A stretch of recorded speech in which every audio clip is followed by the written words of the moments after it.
मुंबईत जागतिक मासिक पाळी दिनानिमित्त शिबिराचं आयोजन करण्यात आलं होतं। धारावी सोशल मिशन आणि family planning commission of India यांच्या संयुक्त विद्यमानं या शिबिराचं आयोजन करण्यात आलं होतं।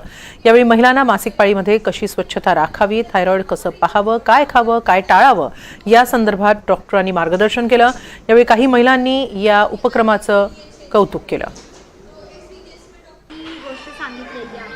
ज्या मानसिकच्या याच्यामध्ये सांगितलं त्यांनी मानसिक पाळीमध्ये त्याच्यामध्ये मुलांना सांगितलंय की घरी कसं राहायचं, कसं स्वच्छता राहायला पाहिजे, आपण कसं राहायला पाहिजे, दुसऱ्यांना कसं सांगायला पाहिजे, आपण काही गोष्टी केलेल्या त्या कशा यूज करायला पाहिजे, ह्या सगळ्या गोष्टी त्यांनी सांगितलेल्या आहेत। मासिक पाळी असते बायकांची, त्यांना म्हणजे हायजेनिक कसं ठेवावं, स्वच्छता कशी ठेवावी, त्याच्यामध्ये काय काय खावं हे बहुतेक महिलांना माहिती नसतं, तर त्याच्याविषयी डॉक्टरांनी आम्हाला इथे माहिती दिलेली आहे।